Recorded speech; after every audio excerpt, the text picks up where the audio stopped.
Hercules Dux Ferrariae. Let's analyze and let's discover the secrets within this beautiful Mass by Josquin Desprez with the eyes of an ancient Renaissance musicus, Practicus.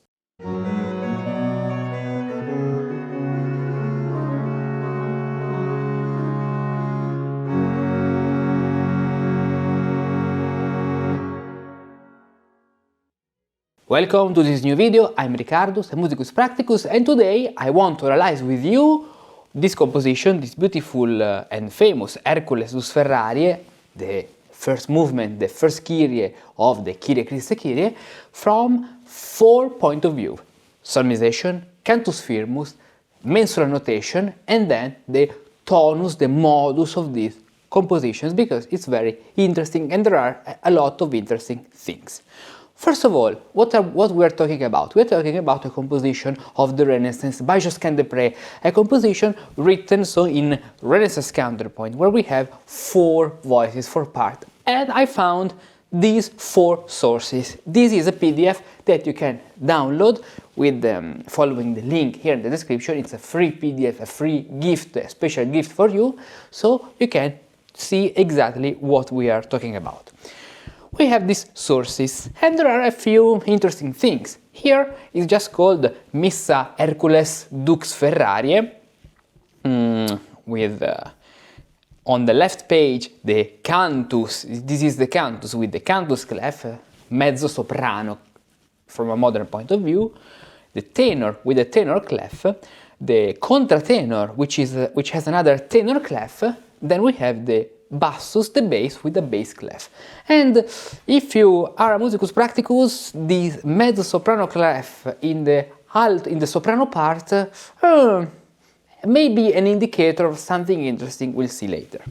Then, in another source, we can find this with the correct syllables of this subject. Why? Because Hercules Dux Ferrariae comes from Hercules Dux Ferrariae, so re ut re famire, which is the so-called tema cavato. Cavare means to extrapolate. Re ut re famire. This is the Cantus Firmus. And what's the origin of this Cantus Firmus? The origin is Hercule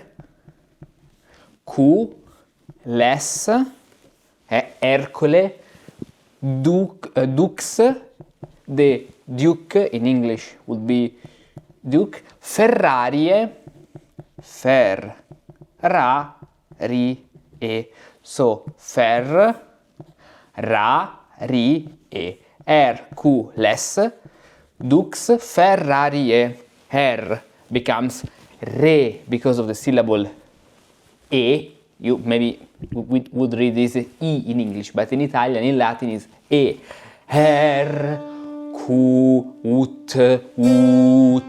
Les re dux ut fe re ra fa ri mi e re. Ae is read in medieval Latin as e, Ferrariae. As you can see, it's even written with this e in medieval Latin. So this is tema cavato because it's extrapolated from the syllable. It's like if I want to do Ricardus, mi fa ut. Then we have coclearius, sol la mi ut, or sol fa mi ut, because fa can be la. Fa and la can so have the same syllable. This is the tema cavato. One very interesting thing is that the 2 other sources have different texts. One of them have Fridericus written Dux Savonie. Another one has Philippus Rex Castiliae, because this mass was so beautiful that other kings wanted their version. The same notes, but different name of kings in different regions and areas. Now, how to read this? This is Philippus Rex Castiliae. And even in the canto part, the Cantus Firmus is highlighted, even if the most important part of the Cantus Firmus is in the tenor. So when you face with this score, with an ancient manuscript, you have the cantus part top left, then the tenor part, the alto part, and the bassus part. Of course, this is a long piece, and we will focus now only on the first Kyrie. Now, in order to understand what's happening, let's start playing these, the first movement. I've written here this way, in this intabulatura, to play it and to understand what's happening. Let's play it.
Very beautiful music. So let's start our analysis. Let's start with solmization. We can read all the parts with solmization, but let's focus on the tenor first of all, and then at least on the cantus. The other voices have imitation. So the tenor is, as we said, re, ut, fa, mi, re. And here solmization is important to take the main word, so solmization, and to the main word of the Hercules Dux Ferrariae, and to transform it into music. So solmization in this case is a tool used this way, even because then in the other movements, for example here, this is transposed to the other hexachord, to the hexachordum durum here.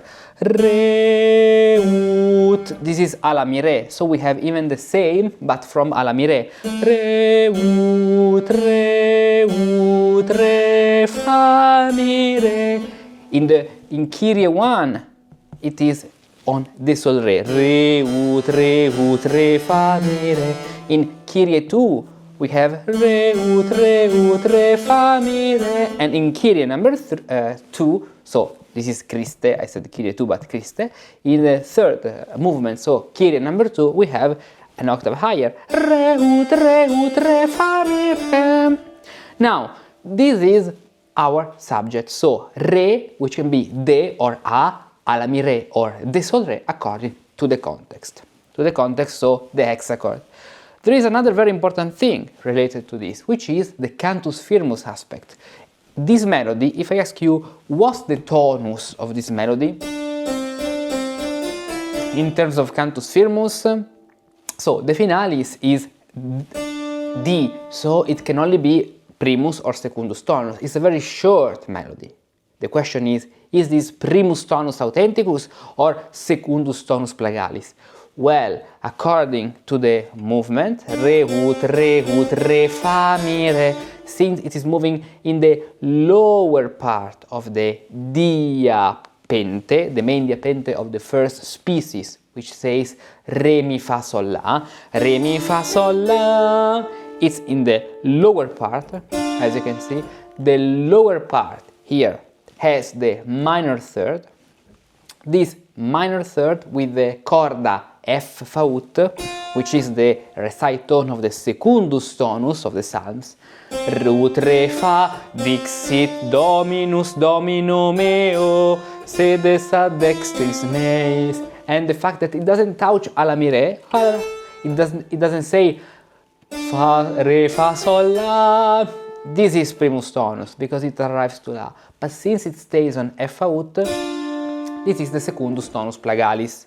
So the Cantus Firmus is written in the secundus tonus, second tone, secundus tonus. And the very interesting thing is that the secundus tonus is not transposed.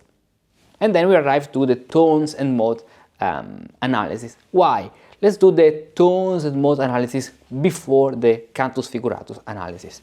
The tones and mode analysis is very interesting because the secundus tonus is very low. So if we have the tenor of the secundus tonus, which says, even in Cantus Firmus, La, Sol, Fa, Mi, Re, with the first pieces of the diapente and the first pieces of the diatessaron, the diapente is the fifth, the diatessaron is the fourth, Sol, Fa, Mi, Re. This is the tenor, La, Sol, Fa, Mi, Re, Sol, Fa, Mi, Re. The cantus should be an octave higher, La, Sol, Fa, Mi, Re, Sol, Fa, Mi, Re. Very nice, because the tenor takes the main ambitus and the cantus has the same ambitus of the tenor but an octave higher. And actually we can verify this, because if we check the cantus, here the blue voice, after this La, Fa, Sol, La, Re, La, Fa, Sol, La, Re, La, Fa, Sol, La, Re, La, Fa, Sol, La, Re, La, Fa, Sol, La, Re, La, Fa, Sol, La, Re, Mi, Fa, Sol, La, Sol, Sol, Fa, Sol. The cantus has the arithmetic division of the diapason and not the harmonic division, so the ambitus of the cantus is exactly the ambitus of the secundus tonus. And even the melody given in this imitation, La, Fa, Sol, La, Re, it's a descending La, Fa, Sol, La, Re, La, Fa, Sol, La, Re. They are descending La, Re, La, Re. The descending species evocates the plagal sound, while the ascending species evocates the authentic sound. These are important elements to identify if a tonus is authenticus or plagalis. In polyphony, in general, this rule is not so valid as in Cantus Firmus, but is an important element to consider in our decoding process. Now, let's see other elements. The very interesting part is the contratenor, the part that you can see here written with green, the altus or contratenor altus. Why is it so interesting? Because the contratenor, since the tenor is in the plagal setting, the contratenor should be in the authentic setting. So from D to A and then a fourth Re, Mi, Fa, Sol, La, Re, Mi, Fa, Sol, and as you can see, it's like this. It starts Re, Mi, Fa, Sol, Re, Fa, Mi, La, Sol, Fa, Mi, Re, Mi. Then has a lot of rests here, and then we can find it in this point. Re, Sol, Fa, Mi, Sol, Re, Mi, Fa, Sol, Re, Sol, Fa. So this is the ambitus from De Sol, Re to De Sol, Re, to De La Sol, Re, the ambitus of the contratenor altus. Now, the problem is about the bass, because if the altus or contratenor has this ambitus, the bass should be an octave down, because the relationship between the altus and the bass, the bassus, it's an octave. So the bass would arrive very low. And it's not so comfortable to play, to sing. Okay? So what's the thing that Josquin did? The very interesting thing is that the bass, so the bassus, is written in the tenor setting. So the bassus is like a second tenor. And we can clearly see this because the lowest note in the bassus is Alamire, with only this Sol, La, Re, or Do, Re, Sol, actually, to do the cadence. But even the structure, Re, Mi, Fa, Sol, Re, Fa, the main ambitus, Re, Fa, Mi, La, Sol, Fa, Mi, Re, Mi, it's here. We can find the Fa super La in this point, Sol, Fa, Sol, Re, Sol, Fa, Fa, La, Fa, Sol, La, Re, La, Fa, Sol, La, Re. So the ambitus of the tenor, of the bass, is the ambitus of the tenor, even because the tenor in this composition has only the Cantus Firmus. As you can see, the red voice starts here and it only goes re, hut, re, fa, mi, re. So with all these elements together, or the ones arriving from the tenor, the red part from Cantus Firmus, and the other, so the setting of all the voices from the tones and mode settings of all the voices, even the use of the Mezzo-Soprano Clef in the high voice, which is, if we are using the Contrabassi setting, we have three kinds of clef settings. Chiavi choriste, chorus clefs, chiavi acute for acute instruments, or even called chiavette, and then chiavi contrabasse, very low.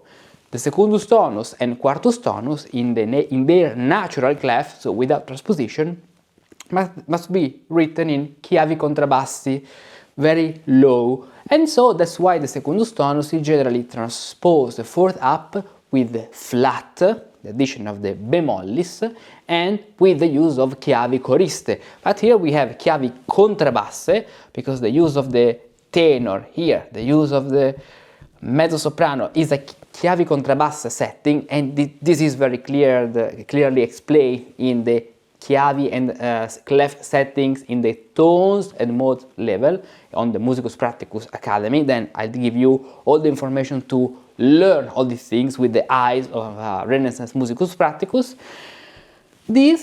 All of these elements make a secundus tonus.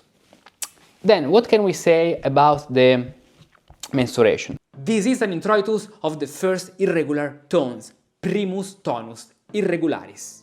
This is a melody of the sextus tonus perfectus mixtus imperfectus. And this is a melody of the primus tonus perfectus commixtus imperfectus major with the seventh. In the education of the Renaissance musicus, which actually extends up to the beginning of the 19th century, after learning solmization, Cantus Firmus was a very fundamental step. Cantus Firmus is the Gregorian chant as it was practiced in that period. But with Cantus Firmus we mean much more. We mean the study of the melodies, the 8 and 9 ecclesiastical tones, perfectus, imperfectus, authenticus plagalis, the study of toni mixti and commixti, mixed and commixed, and also toni irregulares, irregular tones. The study of the 9 and not 8 psalm tones. The study of the effect that these tones have on our mind and in the sounding universe. And many other things that you can discover downloading the free ebook that I've prepared for you, where you can discover all the things you can learn in each chapter of this step of your initiatory journey to become a Musicus Practicus of the Renaissance. So don't waste your time, go to this link and get your ebook.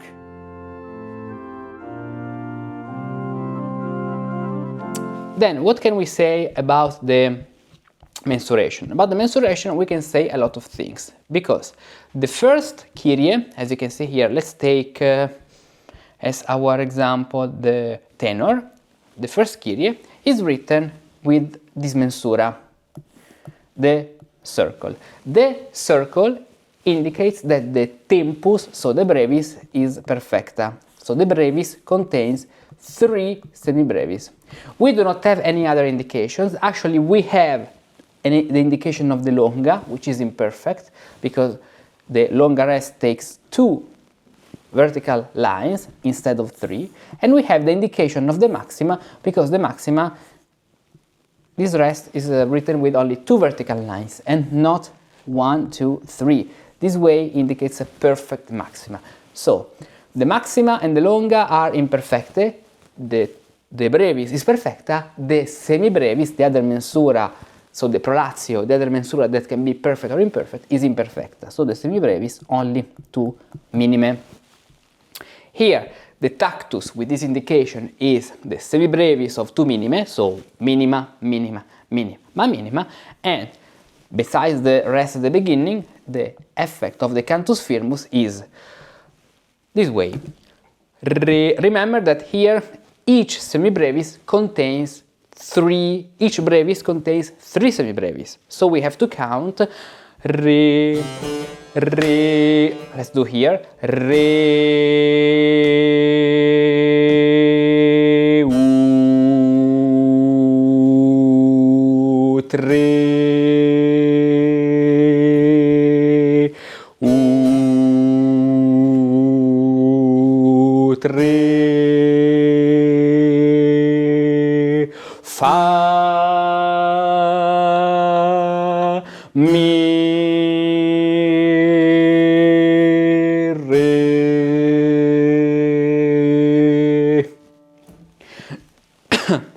The last note is a longa in all the other parts, and even here the indication of the last note actually is written with a maxima, but besides the figure longa here or maxima here, the last note doesn't have a value, indicates is a long note which indicates all the voices to all the singers to watch together, to see together in the eyes, and then to say, okay, let's stop when all the voices stops, because you may have a long pedal.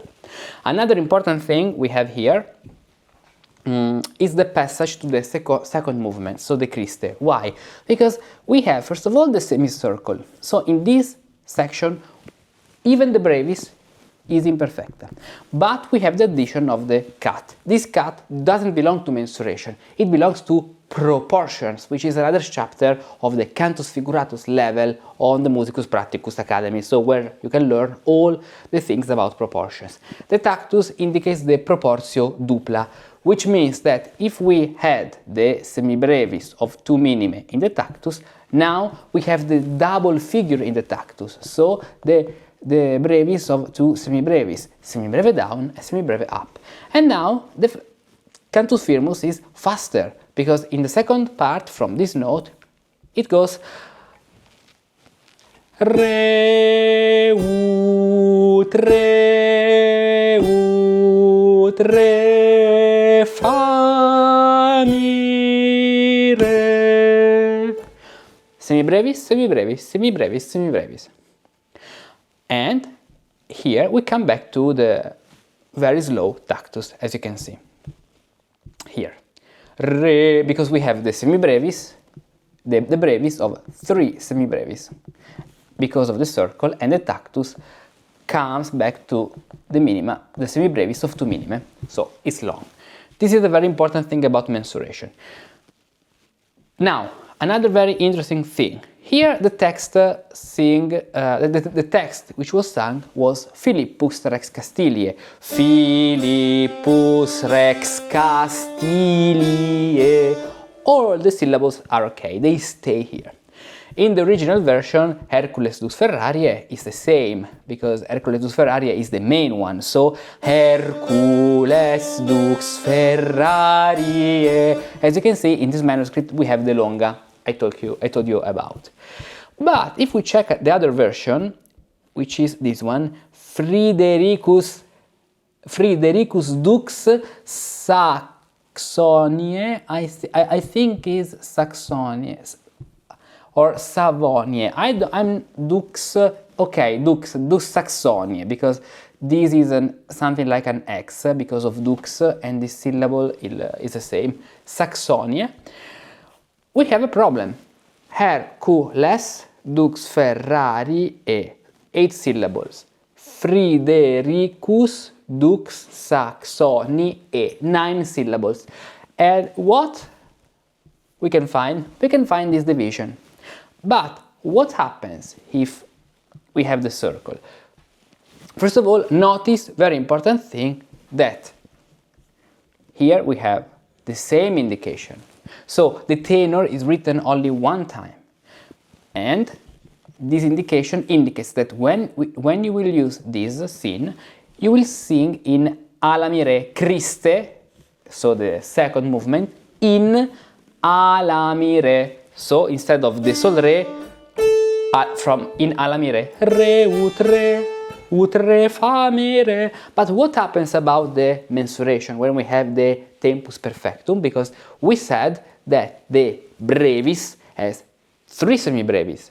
So now we take in consideration this, and we have 3 semibrevis, 1 brevis of 3 semibrevis, 1 brevis of 3 semibrevis, 1 brevis of 3 semibrevis, 1 brevis of 3 semibrevis, but here we have only 2 semibrevis. So how is that possible? Here we have another brevis of 3 semibrevis. All of these brevis contains 1, 2, and 3. And what about this? Where is the third semibrevis? If you know how mensuration works, how mensural notation works, you will know, or you will already know, or you already know that the second one must be sung double, because we have 2 short notes between 2 longer notes. And when we have this and this, and in the middle 2 semibrevis, and the tempus is perfectum, because this is the condition, the tempus perfectum, so the brevis perfecta, the second semibrevis is altera. It has the alteratio. If you register your account in the link you can find in the description, you can see that there is in the Cantus Figuratus level a lesson about the alteratio. What is this alteratio? When we have the tempus perfectum, let's use another color, this one, and you have brevis, semibrevis, semibrevis, and brevis. This semibrevis is perfecta. This brevis is a brevis, so 1. The second semibrevis is altera, so double, 2 semibrevis. It lasts 2 semibrevis, and the last one, yes, can be perfecta. If it's followed by another semibrevis, it can have the imperfectio a parte post. This depends on the context. So here, in order to put all the syllables correctly, we have to sing. Let's start from the first note. Fridericus Dux Saxoniae. Fridericus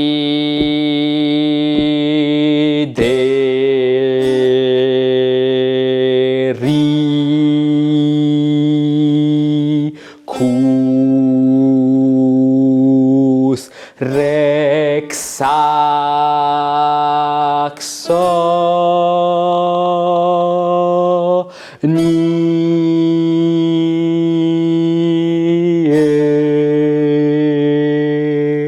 And the last one long, because of the final longa.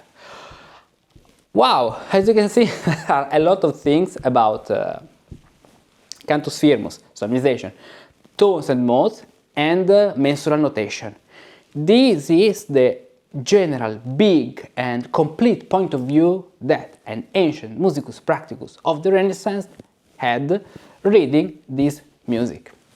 Besides the source, besides the origin, these are the things that a Renaissance musicus practicus used to know, and then if we are musici practici, if you are a musicus practicus focused in Renaissance music, you must know to correctly perform and understand and then even compose other music or this music in this style.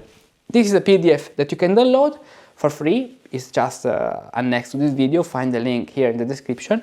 Then if you want to learn all these topics, because all of these topics are with a lot of examples and exercises, I don't know how many lessons, they should be around 500 lessons you can find. On the Musicus Practicus Academy you can learn hexachordal solmization, Cantus Firmus, Renaissance mensural notation, and how the 8 tones and 12 mode system of polyphony works. Now, from this year, there is an innovation, because you can start, you can create your account, you have 24 hours free, you start studying, and after, if you like, with only 1 annual subscription, you can access all the courses that there already are, and all the others that I'm adding during this year and of course in the future. So what to do now? Download this PDF because you can study this first movement, then register your account and start studying solmization, Cantus Firmus, Cantus Figuratus, tones and modes, and start to see music with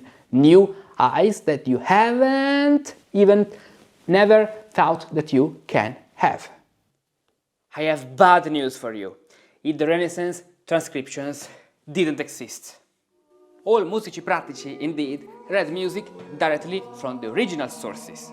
They knew how to read ligatures and recognize the correct values, brevis, longa, semibrevis, maxima.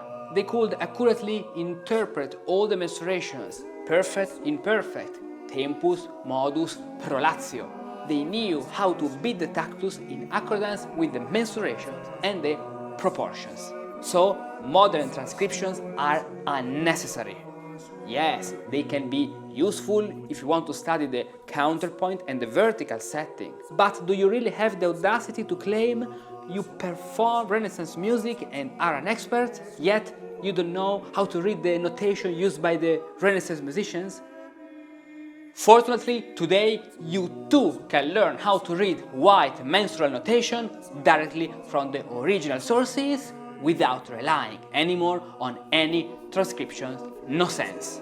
I've prepared an entire course of 90 practical lessons for you where I'll teach you gradually how to read figures and rests, how to correctly interpret mensurations in the ancient and in the modern system, how to correctly beat the tactus according to the mensuration and the proportions, how to correctly perform imperfect mensurations and perfect mensurations with all the rules of perfections and imperfections, how to correctly beat the proportions, even the most unexpected ones, like 5-3, how to correctly align the syllables of the text to the notes of the piece, and much more.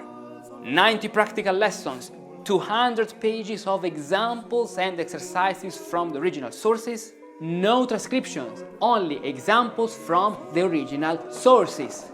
So, no more excuses to don't learn white mensural notation, sign up for the course, discover all the topics and the content, purchase the course and start learning white mensural notation today. Click here.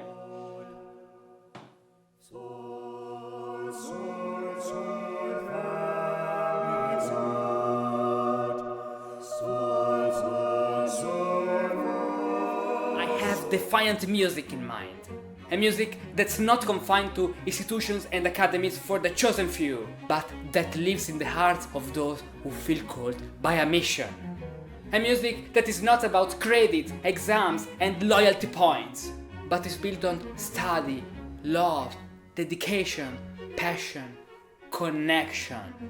A music that doesn't insult your intelligence and your creativity. You have to do this way because it's always been done this way. But a magical world to explore, full of enchanted forests and mystical paths to draw. Maybe this music is not for everyone. No. It's for those who aren't satisfied with the way things are today. For those who rebel against what and how we are taught in the education system. For those who want to see meanings beyond the notes. This is our music, the music of Musici Practici. And you? Are you a Musicus Practicus?